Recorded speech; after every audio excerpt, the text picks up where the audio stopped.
Yeah, it's been wonderful to come here so many times and share my heart and who I am. It is a treasure and a gift to share the heartbeat of the work that I get to be a part of at Community Justice Initiatives, and a work that you are all a part of.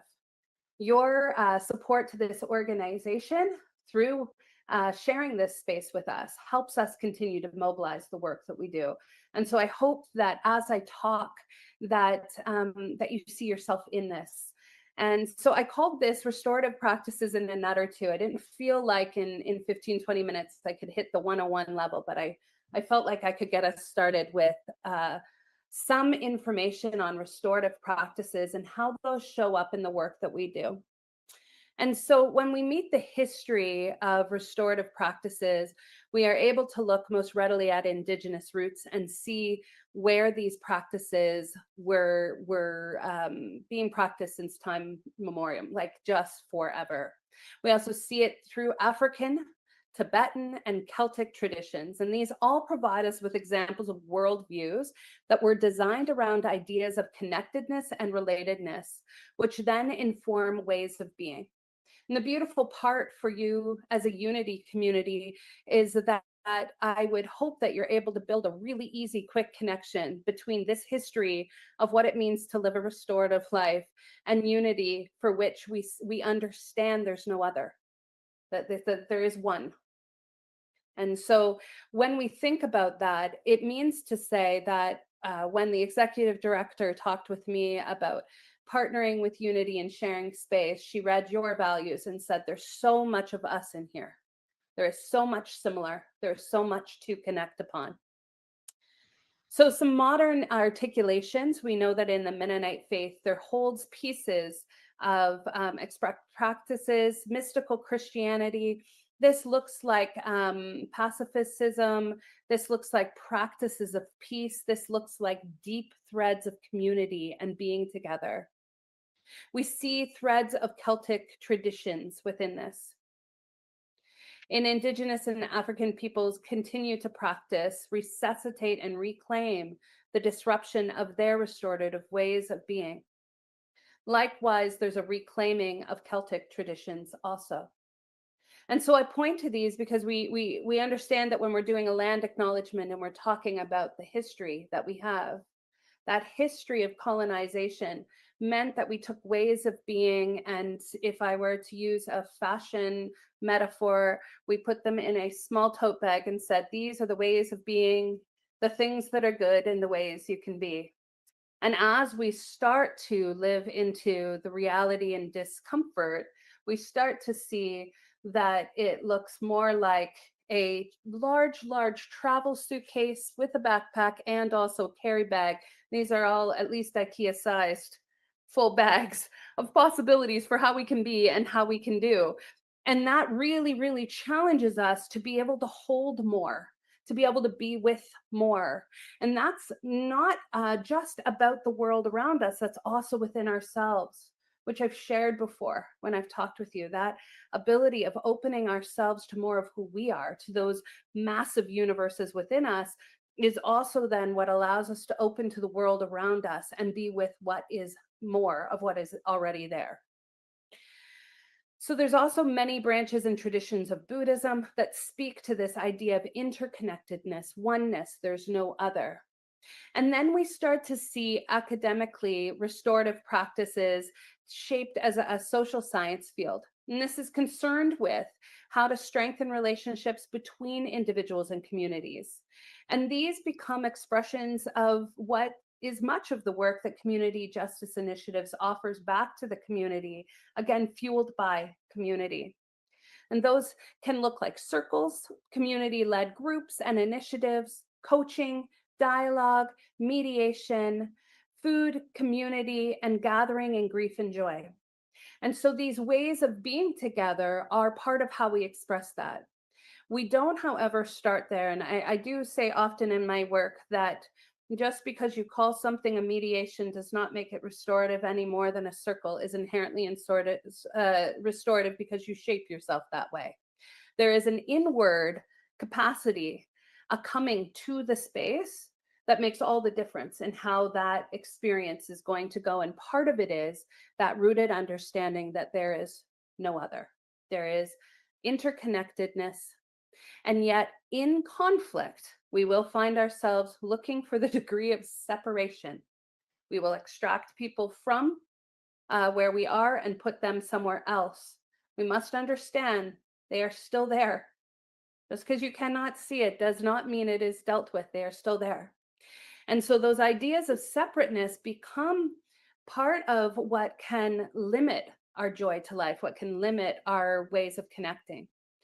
And so these ideas and values, just this one little articulation in unity of oneness, but also in articulations of interconnectedness, or everything is living in spirit. It doesn't matter which direction you come from. What we know is that there's some core beliefs and assumptions that when we choose to embody just that one idea, the world changes. The key is that we must be willing to practice these in favorable and unfavorable conditions, in formal and informal articulations. So what I offer is this, that we sometimes may think about these tools and skills as things we perform when we are in a mediation or a circle, but it isn't there. It is in the small hallways of the in-between conversations. It is in the small moments that trust is built and community is formed. It is in our embodiment of these things, independent of that moment where we sit together in conflict. So some of those core beliefs and assumptions are the understanding that we are related, that we are connected, that we are interdependent, that all of nature, being, elements, and expressions as a valued, living, and worthy of dignity, respect, and care. An example of that is Robin Wall Kimmerer, who said we must go pick berries to remember that we are connected to the earth, to remember that we love the earth.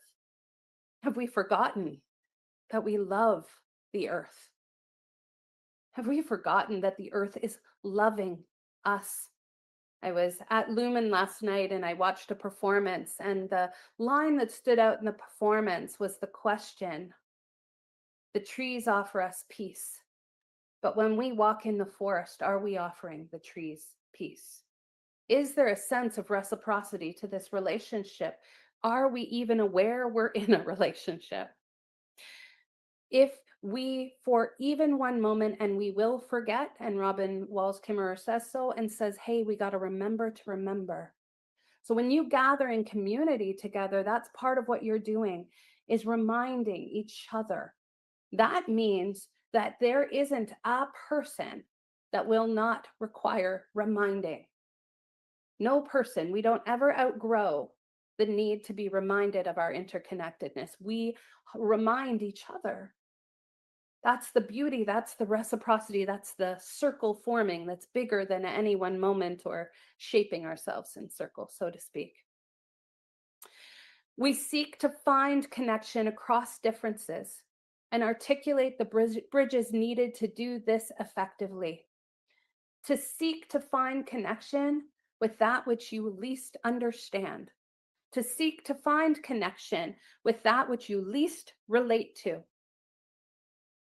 Again, there's no other. It is the articulation of I am worthy, you are worthy, and we are worthy inherently. That one way of being, that one idea of what it means to live into possibilities and threads of connection changes our lives. The moment we forget and think we are separate, that is where we start to disconnect. And so again, I depict these pictures of how many times I've heard unity itself speak of there's many paths, many sources, many ways, but ultimately at the end of the day, we come to the same understanding. And I remember a depiction of a boat. The Rev Sharon spoke one Sunday, and in this boat, there was one side sinking and the other side, there was people sort of on the high side of the boat saying, thank goodness that's not me. And the depiction was so powerful. It is the same boat. We are in this earth lifeboat together. What story do we want to create? How do we want to be? No matter how far away you put me from your world, I am still in your world. That is an important piece for us to hold, because part of the goal of life is to be able to be with more of it, both the comfortable and the uncomfortable. So I want to ask you a question. What do you practice with commitment and dedication? Humility. And I'd offer again humility to articulate the difference between our Western dictionary's depiction of humility, which is to say, to make oneself small and of little importance. If that does not sound odd to you, I would invite you to flag it. I'll say it again. Humility in the Western dictionary says to make oneself small and of little importance. I'd invite that in the roots of Tibetan Buddhism, the understanding is that humility is a byproduct of joy, of compassion, of love, and of understanding. A byproduct that actually naturally shows up when you are in practice of joy, of love, of understanding, of compassion. And when I say love, joy, understanding, and compassion, the key pieces I invite you to think about with yourself first, then with others, then in broader community. Do you practice respect? Again, with yourself, with others, curiosity. I also pop judgment and fear down there because I want to just dispel the myth that practice is somehow wholesomely supportive and useful. And no, we're practicing all the time. We are practicing consciously or unconsciously. We are practicing things that grow our life, grow our capacity, or diminish it. We are practicing. Make no mistake. What are you practicing with commitment and dedication? Is it fear? Is it judgment? Is it loneliness and ideas of loneliness? That's a moment that's your responsibility. That's the part that is inviting us continually to ask, who do I want to be and what matters to me? I'm going to come back to that in a moment, but I want to invite another restorative practice that has really shifted and changed my world. It is moving from right thinking to curiosity. To understand there's more to the story, more to you, more to the emotions, more to thoughts, and more to the narrative. It's the moment we ask a question into the story, into the conflict, into our beings that invites possibility, creativity, and openness. My teacher, Tara Brach, says there's a fun little joke going around that says the world is divided into people who think they are right. And that's the whole joke. The world is divided into people who think they're right. And then she shares this fun story of this child who goes to his mother and says, you know, like, how were people created? And oh, actually, no, it's the father first. Goes to the father first and says, how are people created? And the father says, well, there was, you know, a big bang and there was apes, and then those apes evolved into human beings that you see today. And the child was satisfied with the answer, but still curious, and went to their mother and said, you know, how were humans created? And she said, well, there was Adam, there was Eve, there was birth of humanity, and that's how we got to be where we are today. And the child said, well, how come Dad said that it started with apes, but you say it started with Adam and Eve? And she said with a gentle, soft smile, oh, well, that's easy. Your dad was talking about his side of the family, and I was talking about mine. And there's that moment where we hold room for what is, and we allow it to be there.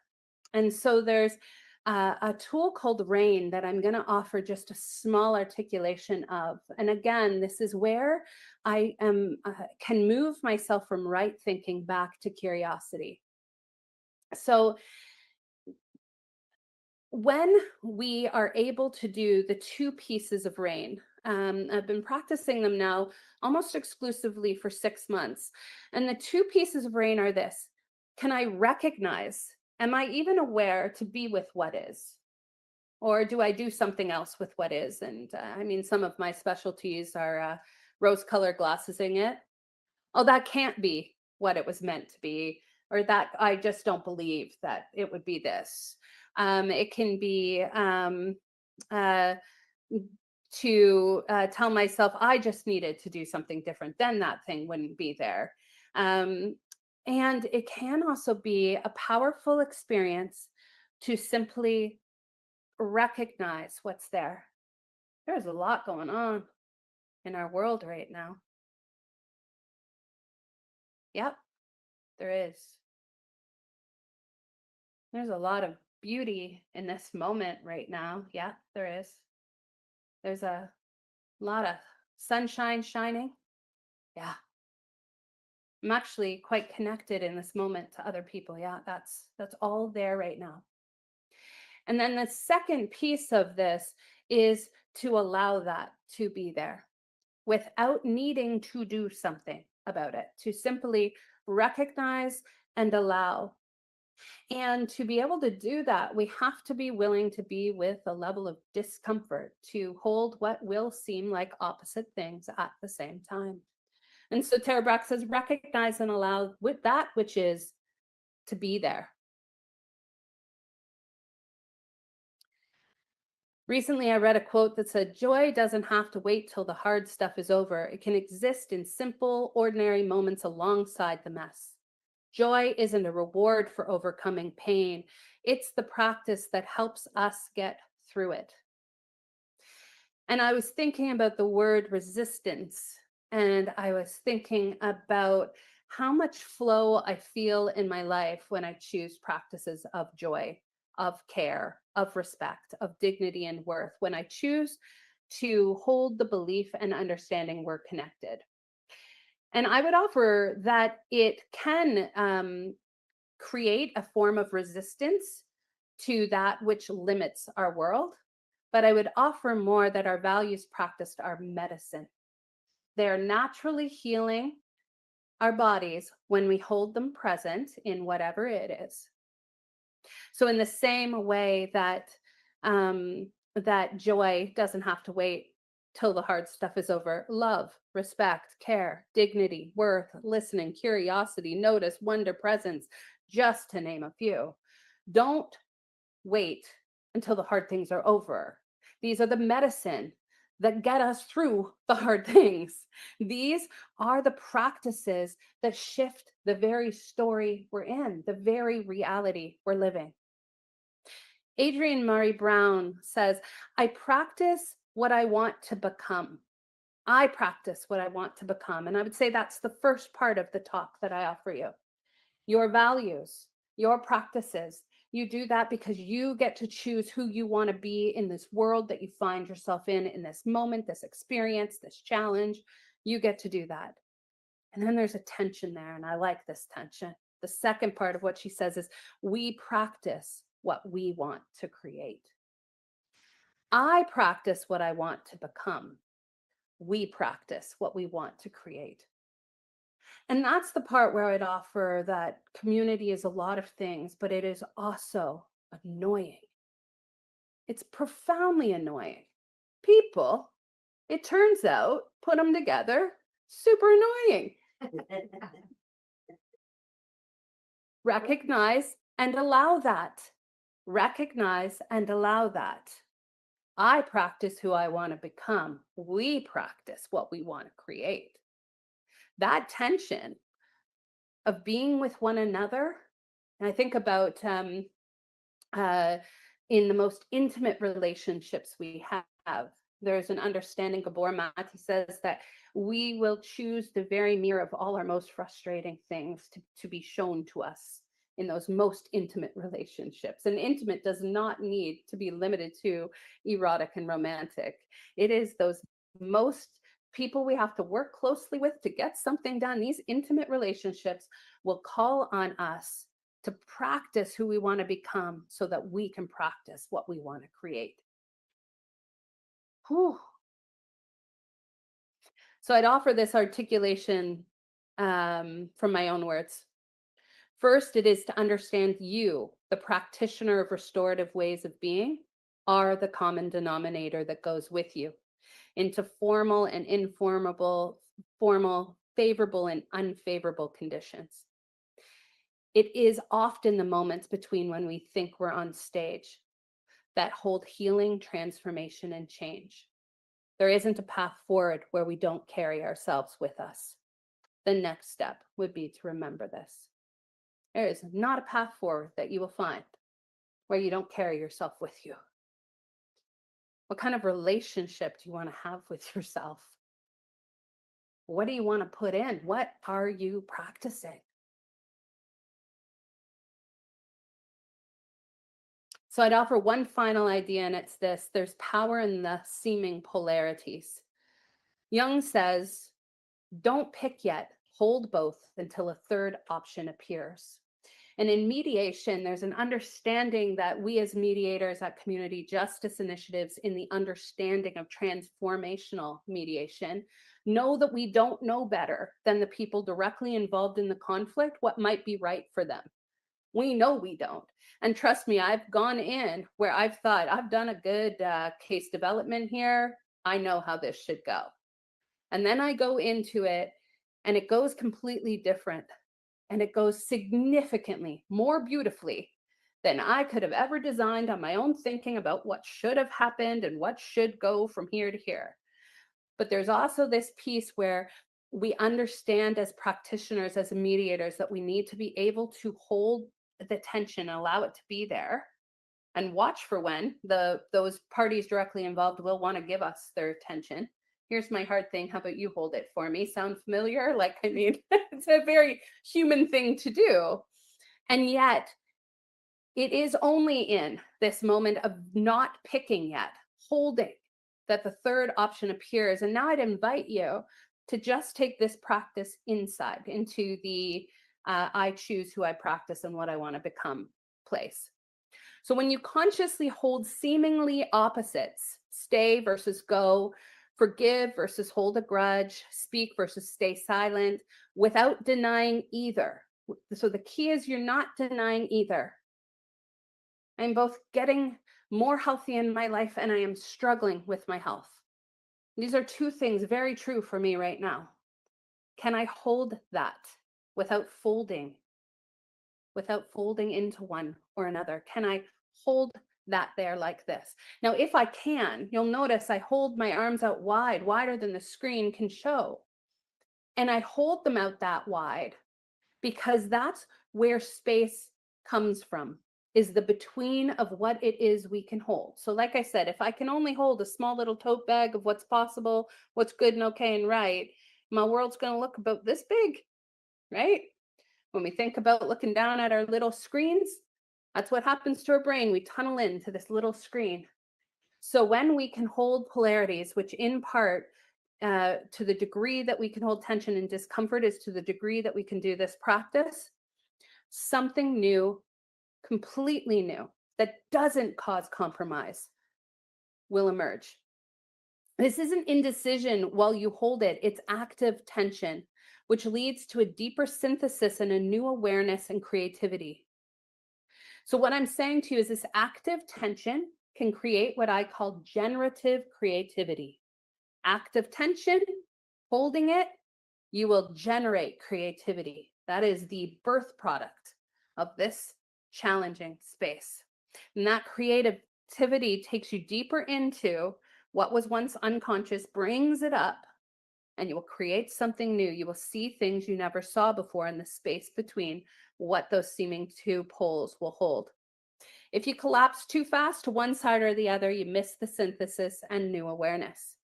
The key is, the trick is, the hard part is to become more aware, is to become capable of feeling more of the continuum spectrum that is called life, emotions, challenges, joys, etc.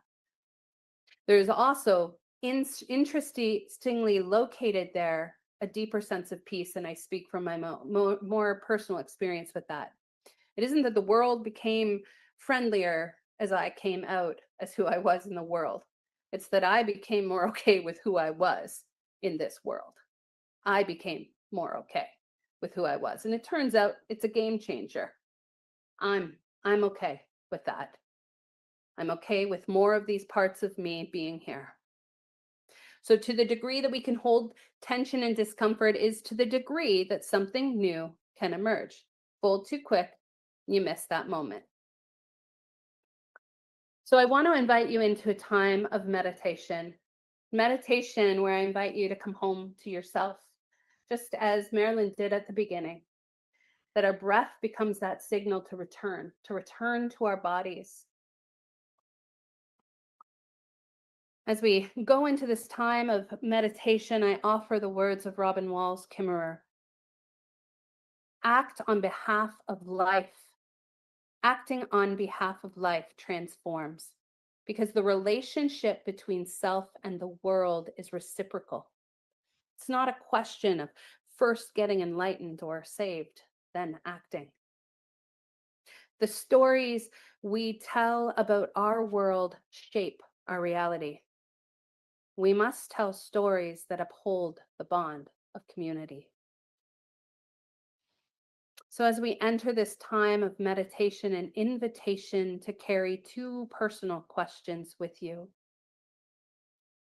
What action am I taking daily on behalf of life? What story am I telling myself about this world? Does it uphold bonds of community?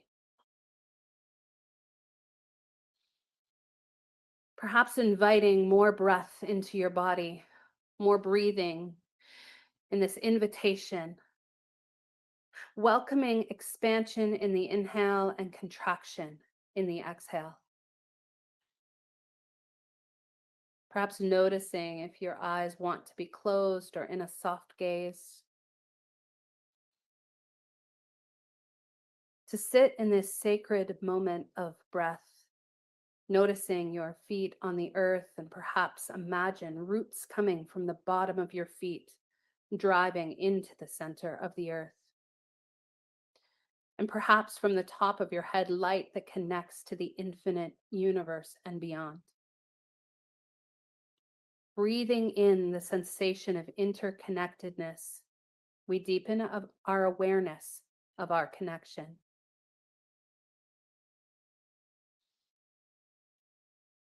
What action am I taking daily on behalf of life?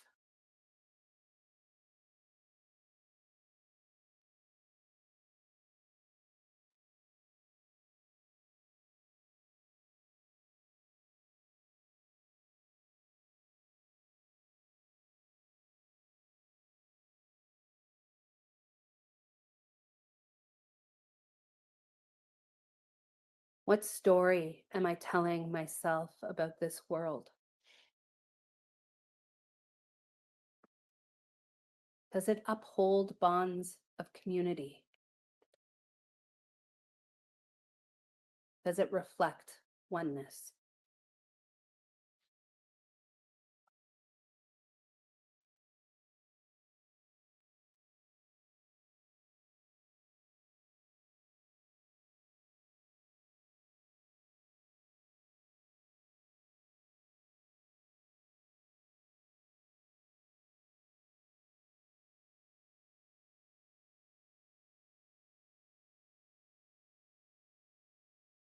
Breathing back into this space. Perhaps inviting your body to open just a little more. I offer from Adrienne Mari Brown, Emergent Strategy Mantras. I am no victim of life. I shape change. We are not victims of circumstance. We shape change. I practice what I want to become. We practice what we want to create. I am a microcosm of all the possible justice, liberation, pleasure, and honesty in the universe, and I act accordingly. I remember that I exist only in relationship to other people and systems. I accept that I cannot change others, but I can hold standards for my own life.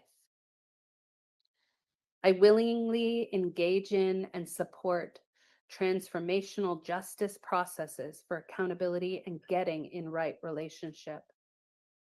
I create more possibilities in the face of scarcity thinking.